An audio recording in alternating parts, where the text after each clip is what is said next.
Joining us now is a youth development crusader and founder skater, Abayomi Oke Ashiwaju. Thank you for joining us. Yeah, thank you for having me. It's nice to see you. Yeah. All right, when the law has been amended with the not too young to run bill being signed into law, yet participation seems to be abnormally low. What really is the challenge? Yeah, for us, it's not just about bringing down the age limit of young people who can participate in politics, especially talking about contesting, in an election. It's more about grooming them, giving them a reason, one, to believe in their country, Nigeria, then two, grooming them, like I said, giving them that platform to grow. Of course, if you deliberately put our youths in a state of ignorance and political illiteracy, then of course you deliberately? Don't... Yes. How so? All right. Of course, we look at our educational system. Take, for example, how much of citizenship, how much of politics, how much of governance is included in our curriculum. That's number one. Number two, the leaders that are there at the moment, the political office holder, are they ready to train young people? Are they exposing them to what they need to know? Take, for example, I've had cases of a situation whereby I ask young people, do you know who, aside from the president and the governor, do you know who your senator is? They don't. Do you know who your House of Rep member is? They don't. And they're supposed to find that information anywhere? No, if the person in that office, they don't make him or herself available to the people. If you don't come down to the people to let them know that, okay, I'm the one representing you. They are not even seeing such person on TV, vibrantly, representing them on the floor of the House. So how would they know that this is the person that represents them? Are we taking the blame of the person who is clothed by the ignorance of the fact that I am supposed to know who my leader is at the point of the polls? You were there to vote. If I am interested. And if you are interested, you are the one who is supposed to find out who is the person so you can call him to order or call her to order. If the person doesn't make him or herself available, should we blame the person or blame the person who is originally supposed to know? Because the mandate originally belongs to those people. That's why I said it's deeper than the way you guys are looking at it. Okay. Now, it's from the onset. If there is a political sensitization, if there is a way where, if there is a platform where people get to know this right information. For example, I lecture in a place and I told them that, you can actually recall your legislators. And, the kids, they were laughing at me. They said, it's not possible. I said, why would you say so? I said, it's real. I had to show them in the constitution that actually you can recall. And thank God that something similar almost happened when I said that. I said, look at what I just said. That's possible. Now, political office holders don't share information with people. They don't. But this is a given anywhere in the world. A politician would not come to, like we know them. They won't come to tell you, okay, fine, this is how much deal I'm doing under the table, this is how much I'm receiving a salary, this is how, they won't tell you these things. That is why there are laws to say you can press these things. That's why the system, the court is there. That's why there are different agencies. How much of these laws are we exposed to as young people? Exactly, the laws are there. That's how what much we're of it saying. are we exposed to? No, that's what we're saying. Because the point there is, if we're talking about the Constitution, for instance, nobody is hiding the Constitution anywhere. You can walk up to any court and get a copy of it. I just want to use you as an example. Okay. How did you get to know that you could recall? Exactly. All right, thank you. It wasn't anybody that taught you that. I grew up in a family where political consciousness is high. That is it. That's your family. That's my family. Now, the family has a role to play. Of course. Fine. Now, we are not, let me tell you something. There are, distractions everywhere in this country. A family who is probably engrossed in looking for how to survive and all that, we now sit his kids or the kids down and begin to tell them about citizenship, begin to tell them about participation in politics and all that. But it's not out of place. If they are busy looking for other things. They are busy looking for survival. You are saying that the system has encouraged the ignorance. Yeah, that is it. The system encouraged this ignorance that we are talking about. And for me, it's becoming deliberate. Because I expect that even some of the young people that we now have in government, for example, if I get into government now, it's incumbent upon me to now realize that these things that I've been clamoring for in the past, then I should champion it. But unfortunately, some of them are not even championing it. Some of them are not even educating the citizens. Some of them are not taking this information closer to the young people. Now that people like you know that there is a gap, how are you trying to ensure that this gap is closed? Of course, that's why we've been able to, set up so many machineries, so many, we organize seminars, we organize events where we sensitize our people. Yesterday was October 1st, Independence celebration, where how they're talking to people about pedophilia and sexual assault. That's, we have issues that we treat every year when it comes to independence because we feel that we should pass a message across. Last year, we were talking about youth involvement in politics. I contested last year. I was the youngest candidate for House of Representatives in my federal constituency now. So for me, a lot of young people in my constituency now, they are beginning to have a reason to say they want to get involved in politics by virtue of my, coming out to contest, because I made the information so public to them. More like they were like, wow, are you serious? So all these things, we can have access to it. Are you serious? So power is our right. So all these things are our right. So a legislator should come back home every month or once in a quarter to brief us. I said, yes, you are entitled to some of these things. They are not aware of all these things before now.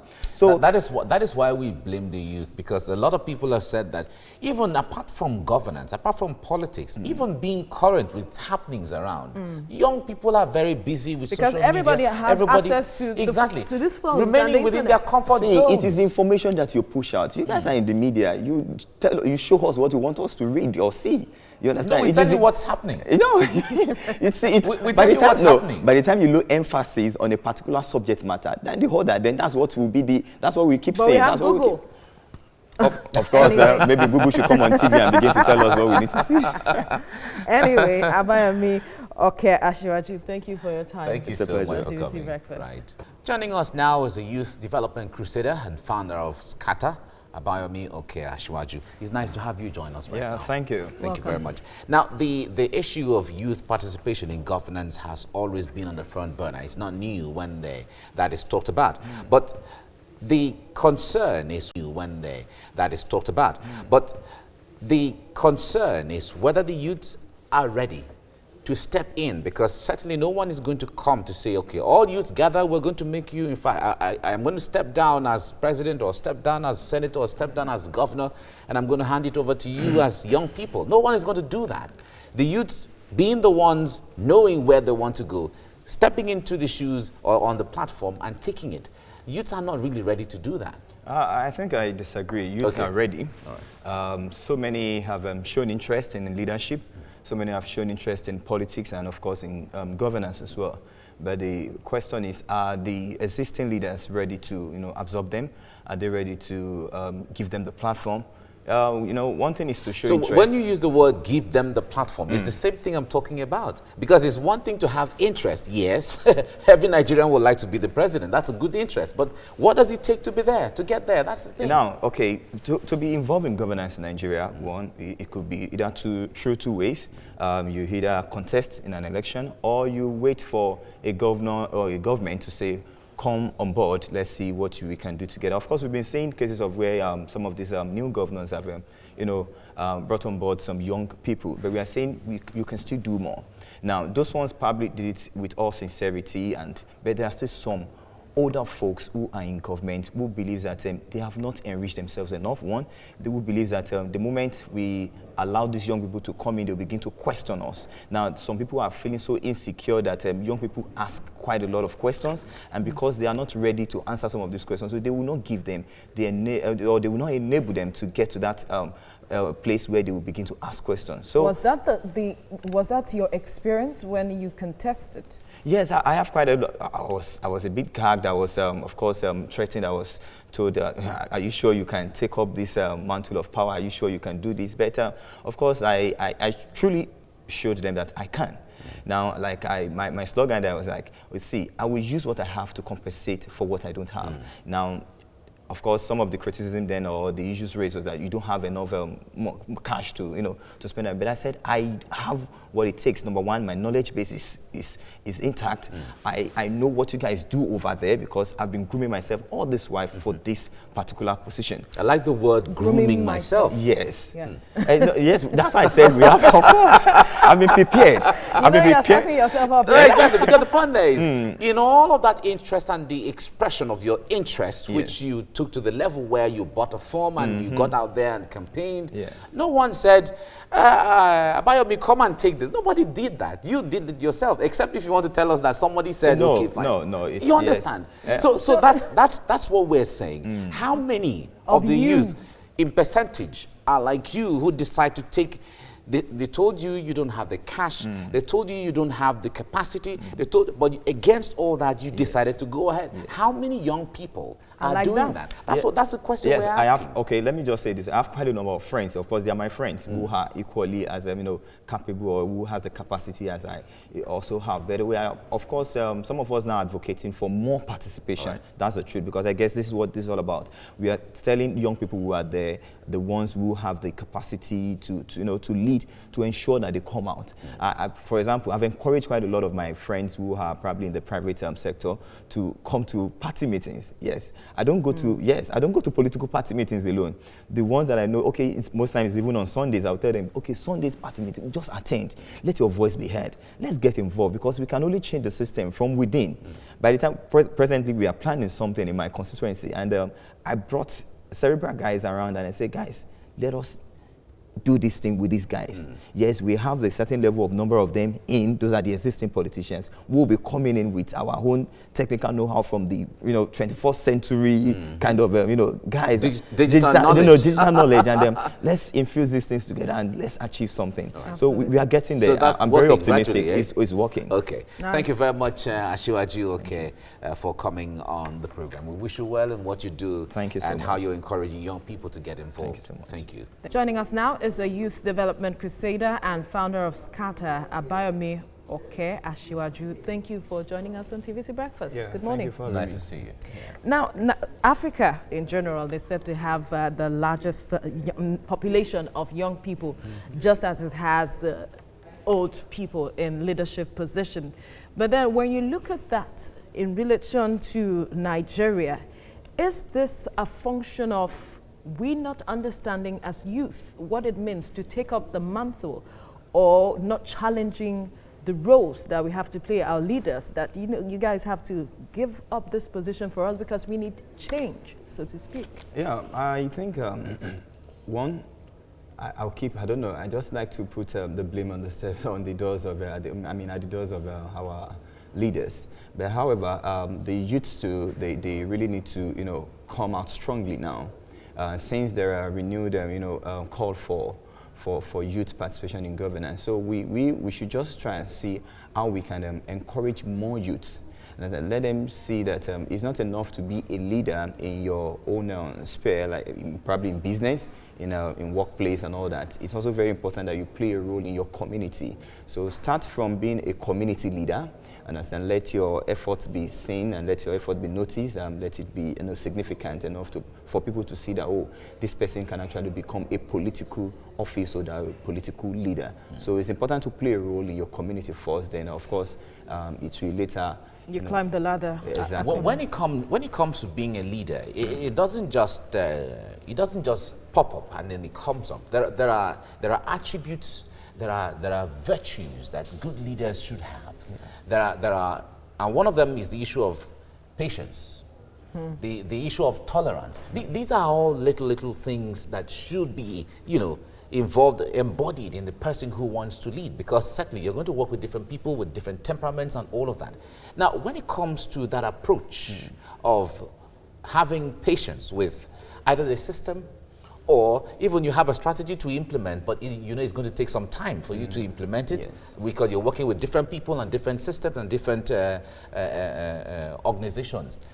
How do you assess expressing those values amongst the youth that we find today? Now, it all starts from our teenage years.